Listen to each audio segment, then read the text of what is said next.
भारतीय संविधान निर्माता बाबा साहेब डॉक्टर भीमराव अंबेडकर की पुण्यतिथि के अवसर पर सिवान शहर के गोपालगंज मोड़ पर स्थित उनकी आदमकद प्रतिमा पर शासन और प्रशासन के लोगों ने माल्यार्पण किया। इस मौके पर शासन और प्रशासन के लोगों ने कहा कि आज के समय में इनके विचारों को सबको अपनाने की जरूरत है ताकि समाज को और समृद्ध बनाया सके। इस मौके पर आम जनता ने भी उनकी आदमकद प्रतिमा पर माल्यार्पण कर उनके पदचिन्हों को अपनाने की बात कही। आइए सुनते इस मौके पर अन्य लोगों ने क्या कहा। बाबा साहब हमारे भारत के देश रत्न और भारत के संविधान निर्माता थे। उनके बताए राह पर चल कर के समृद्ध भारत बनाने के लिए जो सपना देखे हैं नरेंद्र मोदी, उसके हम लोग अनुयायी हैं, काम करने वाले लोग हैं। और हम नौजवानों से चाहेंगे कि जिस परिस्थिति में बाबा साहब ने अध्ययन किया, उनको स्कूल में कक्षा के बीच में बैठने नहीं दिया जाता था। कक्षा के बाहर बैठ कर के शिक्षक की बात सुन करके अध्ययन करते थे, लेकिन बड़े इंटेलिजेंट व्यक्ति थे, बड़े मेधावी छात्र थे। आज के छात्र और छात्राओं को उनसे प्रेरणा लेनी चाहिए और उनके बताए राह पर चल करके अपने जीवन यापन करना चाहिए। आज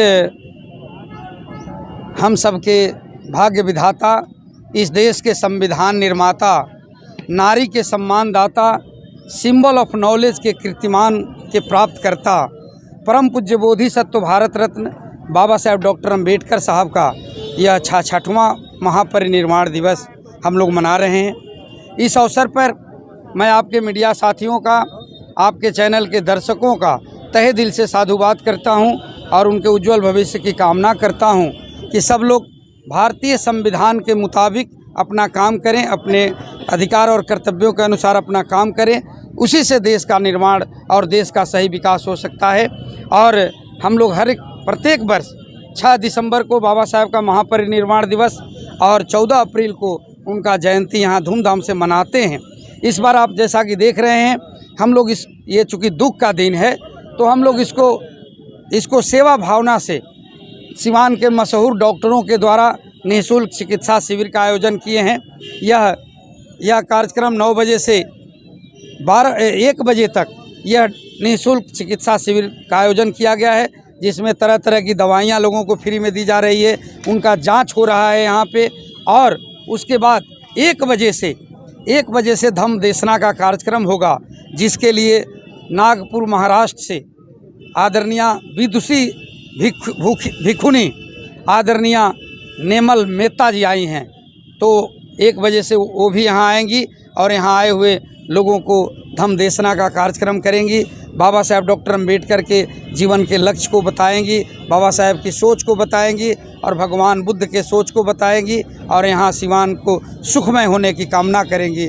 तो मैं आपके टीवी के माध्यम से, आपके चैनल के माध्यम से पुनः बाबा साहेब के चरणों में अपने तरफ से, आप सब लोगों के तरफ से श्रद्धा सुमन अर्पित करते हुए सुखी सिवान और संपन्न सिवान की कामना करता हूँ। ये क्या कहना चाहेंगे आप? डॉक्टर अंबेडकर का जीवन ही अपने में अनुकरणीय है और इस देश की बहुत समृद्ध धरोहर है।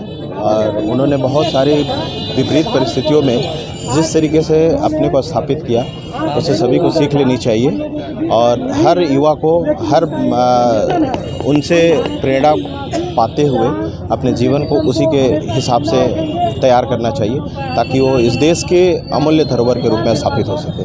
कितनी जरूरत है उनके विचारों का अपनाने की? उनके विचार तो अपने आप में स्वस्फूर्त है। उन्होंने जितनी भी चीज़ें कही है, उन्होंने पूरे दुनिया के संविधान को, पूरी दुनिया की व्यवस्था को समझते हुए उन्होंने जो चीज़ दिया हुआ है, तो उनका जो विज़न है वो तो बहुत शार्प था। और उन्होंने पूरे विश्व का भ्रमण करके जिन चीज़ों को देखा था, उन्हीं चीज़ों को उन्होंने अभिव्यक्त किया है अपनी भाषा में, अपनी वाणी में, अपनी लेखनी में। तो निश्चित रूप से वो जो उस स्तर पे जाते हैं, वही उस तरीके की चीज़ों को सोच पाएंगे या कर पाएंगे।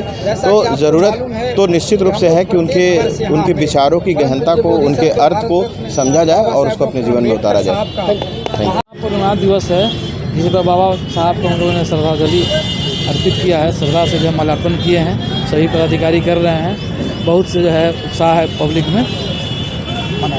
कितना ज़रूरत है आज के समय में इनके विचारों को अपनाने की? 100% ज़रूरत है। उनके विचारों को अपनाना चाहिए सभी आदमी। सर कैसा लग रहा है, मेडिकल निःशुल्क शिविर भी लगाए गए हैं, दवा भी निःशुल्क वितरण हो रहा है? बहुत अच्छा है, बहुत अच्छा, बहुत अच्छा। Thank you. चलिए दिवस पर तो हमनी के शुरू से अपना बना विचारधारा के हमनी के पोषक बानी सन, शायद गरीब के उत्थान खातिर, गरीब के विकास खातिर, विभिन्न के विकास शुरू से यह कम्युनिस्ट पार्टी हमेशा पक्ष में विकास खातिर, आगे बढ़ावे खातिर लगातार हमनी के काम करी ले सन। और भीमराव अम्बेडकर के जो विचारधारा रहे ओकरा से हमनी के अलग नहीं कि सब भगत सिंह भीमराव अम्बेडकर जी के विचारधारा के हमनी के कलेजा में राखी ले, सब ओकरा के लागू करी ले। भीमराव अम्बेडकर जी का, बाबा साहेब का पुण्यतिथि है और आज हम लोग नगर परिषद के गोदाम से मार्च निकालते हुए आज इनको पुष्पांजलि करने के लिए, माल्यार्पण करने के लिए हम लोग यहाँ आए हैं। जैसा कि देश ही नहीं पूरा विदेश जानता है कि दबे कुचले निचले वर्ग, जिसके आवाज़ नहीं था बोलने का, जिसका अधिकार नहीं था, उसको अधिकार दिए। शिक्षा के क्षेत्र में लोगों को अधिकार दिए। और जितने भी आज के दिन मैं एक बात कहना चाहता हूँ, जितने भी दबे कुचले हैं जो बाबा साहब को अरमानों को अगर चाहते हैं मंजिल तक पहुँचाना, तो शिक्षा के क्षेत्र में गरीब दलित को उठाने का कार्य करें, जिसका हमारी पार्टी भाकपा माले भी करते आ रही है। और चाहे जिस संगठन से हम बिलोंग करते हैं, मजदूरों की लड़ाई जो एकटू लड़ती है, वो भी संगठन इन गरीबों के लिए यही कार्य करती है। मेरा नाम अमित कुमार, मजदूर यूनियन जिला अध्यक्ष। 66वें पुण्यतिथि पर आपके दर्शकों को हार्दिक शुभकामनाएं।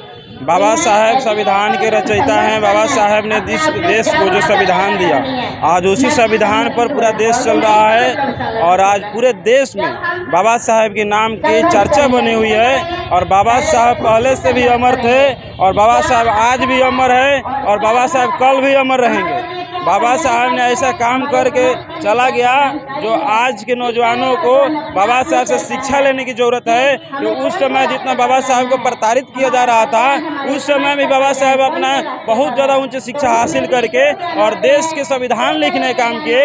लेकिन आज के नौजवानों में ये हम देखना चाहते हैं कि उच्च शिक्षा लेने में बहुत तकलीफ़ें आ रही है और इस तकलीफ़ को नहीं झेल पा रहे हैं और पढ़ाई छोड़ करके चले जा रहे हैं। लेकिन बाबा साहब से प्रेरणा लेना चाहिए कि बाबा साहब जितना शिक्षा हासिल किया है, उससे ज़्यादा हम लोग शिक्षा हासिल करके देश के विकास के और देश के भविष्य को आगे बढ़ाने के प्रदान करें। विकास का तो ऐसा प्रदेश उपाध्यक्ष बिहार।